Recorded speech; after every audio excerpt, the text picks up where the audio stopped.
When the sun first opened its eye, by Kateb Nuri Alam Shuner. When the sun first opened its golden eye and stretched its fiery fingers across the sweeping plains of the great Mawimbi Valley, the world burst into a living drumbeat of life.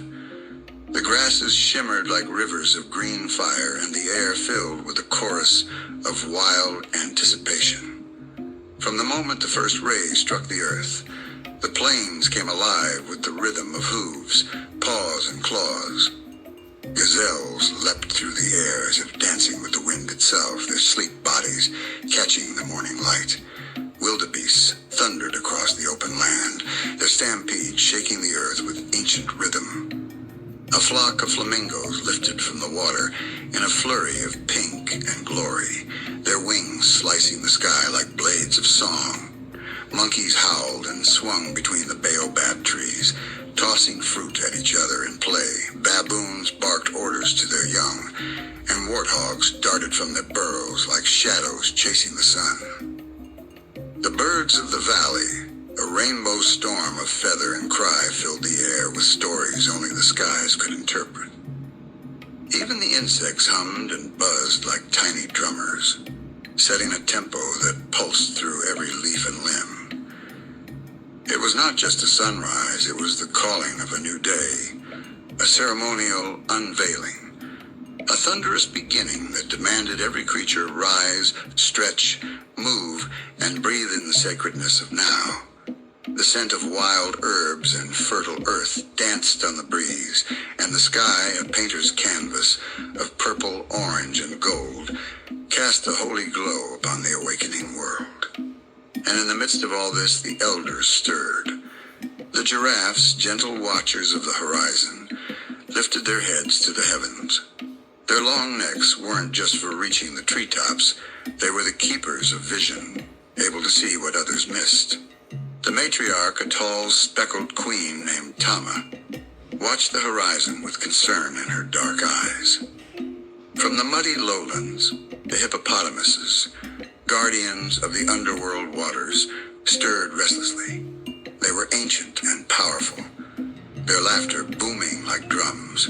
Their leader, Ogun of the Wide, claimed he had dreamed of a drought so great it would force predator and prey to drink side by side. By the river's edge, the crocodiles, sly prophets of the river, basked like statues, unmoving but always watching. Their leader, Vuru the Silent, had not spoken in 100 suns, but his silence was known to mean danger was rising. In the forest shadows, the elephants gathered. Each step they took was the sound of history breathing. Their oldest, Mfalma the Rememberer, raised his trunk to the sky and trumpeted a warning. Balance is shifting. The fire of greed is rising. Hidden in the tall grass, the hyenas cackled and whispered, their eyes glowing like lanterns of mischief. Saba the Crooked, their leader, had a twisted paw and an even more twisted heart. He was cunning, and his laughter carried like the echo of betrayal. With silver rings stolen from a poacher's camp hanging from his ears, Saba fancied himself a king in the dark. But it was the water buffaloes who sounded the first real alarm. Kamal the Brave, their war-scarred bull, charged into the heart of the valley, mud and blood on his horns. The sacred spring is dying. The water tastes of bitterness and shadow. Something evil stirs beneath the baobab of spirits. Whispers turned to roars. Fangs were bared, hooves stomped. Fear and blame danced a dangerous tango. Predators licked their lips.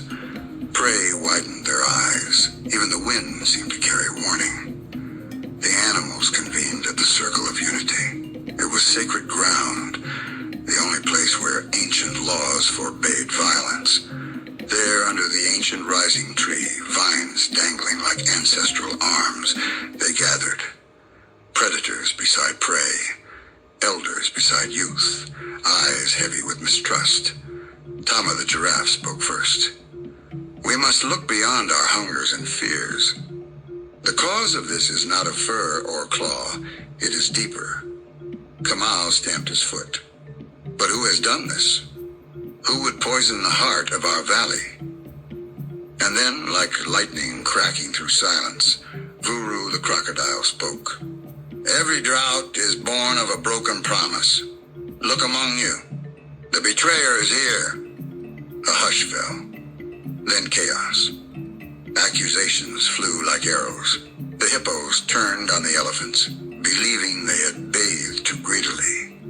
The giraffes were blamed for hoarding hidden water caches among high trees. Saba fanned the flames with sly whispers, turning friend against friend. He even accused Kamau of staging the crisis for power. That night, a young giraffe calf named Pendo disappeared. Her mother wailed a sound that silenced even the wind. The hyenas were seen lurking nearby, blood on their snouts. But Saba claimed it was a lion, a phantom beast exiled long ago. Lies layered lies. Tension snapped. Oguna the hippo challenged Mfalme, the elephant, to a duel. Vines were torn. Earth was scorched. Even the trees seemed to mourn. Blood touched sacred ground. The law of unity was shattered. But far away, in the hush of moonlight, a young elephant named Nia walked alone. She had heard a voice in the river calling to her in dreams. The voice of the ancestors. The voice of the Creator. And she walked, not out of bravery, but because her heart was too full of love to let the valley die. Her steps were soft, yet every leaf bowed before her. The stars shimmered above like the eyes of the old ones watching. She reached the baobab of spirits and entered the pool where no beast dared tread. There, swirling in the black water, rose Ngombe Wamaji, the water demon. Its form was ever-changing, made of shadow, horn, and hatred. You come to feed me? It hissed. No, she said. I come to remind you who you were before fear twisted you. The beast roared and the ground split. Across the valley, the circle of unity cracked apart. Dust choked the air. The sun hid behind clouds. Saba howled into light, calling for war. But then, the skies wept. Rain, not just drops, but rivers from the heavens. The baobab glowed. Nia stood unshaken. Her body shook, not from fear, but from divine power flowing through her. And from her stance rose a light that poured into every soul. The hyenas stopped laughing. Oguna fell to his knees. Vuru wept. Saba ran, howling into the night, never to be seen again. The demon shrieked and dissolved, its essence pulled into the earth. Healed by the unity it could not break. The sacred spring surged. Life returned. And as dawn rose the next day, the animals gathered. They stood around Nia, not as beasts of prey and predator, but as one body, one breath, one soul. The reflection of that moment still lingers in the waters, because the lesson remains. That greed is a fire that devours the heart first. The jealousy poisons the soul more than any river. The betrayal burns bridges, not just between creatures, but between spirits. That unity, born of forgiveness and courage, can heal even the deepest wounds. That the Creator breathes through each of us, and when we return to that breath, storms cease. And so the sun rises over the great Mawimbi Valley, not just to bring light, but to remind the world. When the sun first opened its eye, it saw love standing in the face of destruction, and it chose to rise again. Let us rise too,